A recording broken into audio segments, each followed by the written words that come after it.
I am sorry. It's the work of the devil.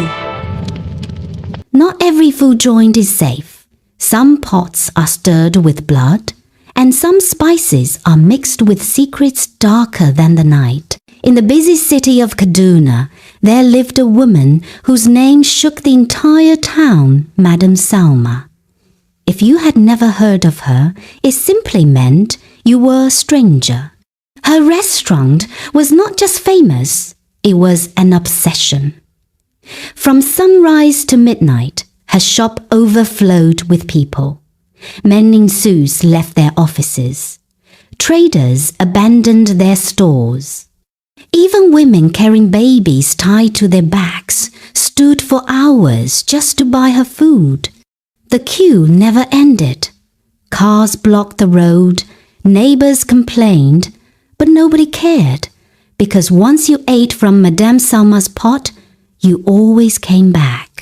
Husbands insulted their wives at home.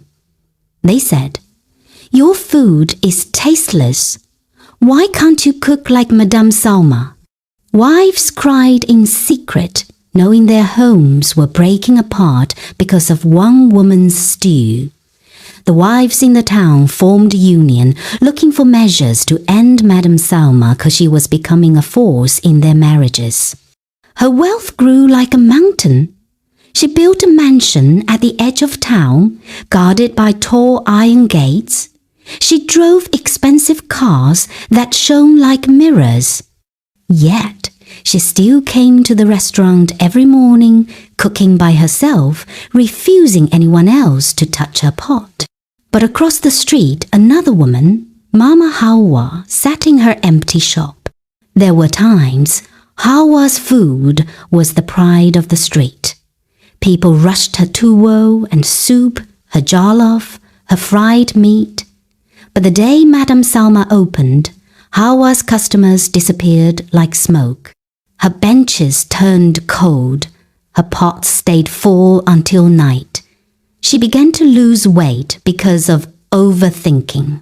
One night, while staring at Madame Salma's endless crowd, Hawa whispered to herself, "This cannot be ordinary. What could she be doing right that I don't do?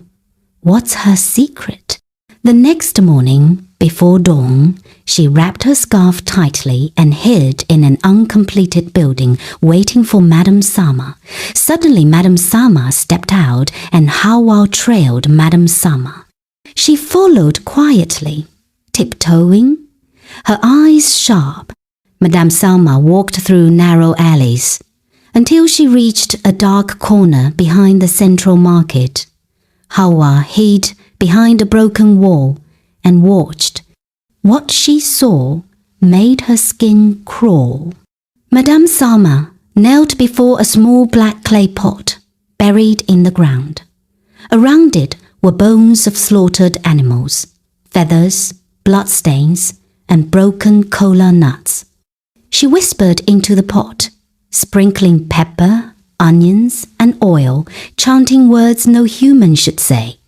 Then she took a powdery substance from a calabash, a secret spice, and mixed it into a bowl.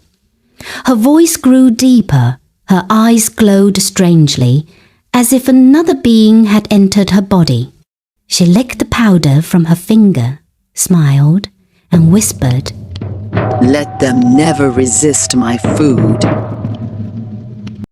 Hawa's heart nearly jumped out of her chest. She ran home, shaking.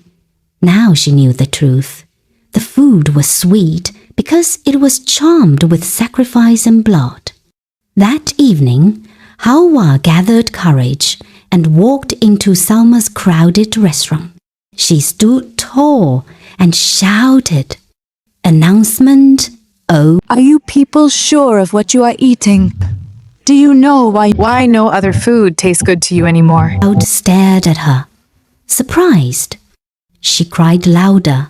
I followed her. I saw her with my 2 korokoro eyes. She is not cooking with ordinary spice. She mixes charms and blood into this food. That is why your wife's food tastes like ash. That is why your children cry for her food and reject your own pots at home. The restaurant fell into silence. Then panic exploded. Men threw away their plates. Women spat on the floor. Some rushed outside, washing their tongues with water from bottled water. Others screamed, "God forbid!" Children began to cry. The once happy restaurant turned into chaos. And in the middle of it all, Madame Salma dropped her spoon and began to weep. Forgive me! Please, forgive me! When I started cooking, nobody came. I borrowed money, I suffered. I didn't want to. But I was desperate. I only wanted Customers. I only wanted to feed my children. But the crowd did not listen. Anger rose like fire. People began to break chairs, scatter her pots, and pour her food into the gutter. They dragged her outside. Some shouted to the sky, "Evil will never rule over good." By nightfall, the restaurant that once fed half of Kaduna was ashes on the ground. And Madame Salma, once the most powerful woman in town, lay broken, beaten, and disgraced. Her story spread across Kaduna, then across Nigeria. People said, "Not every sweet food is clean. When you use evil to rise, that same evil will bury you. Greed and desperation will always end in destruction." And so, Madame Salma's name became a warning to all. Thank you for watching this story. Please subscribe, like, and share this story. Remember, whatever is built on lies and blood cannot last forever.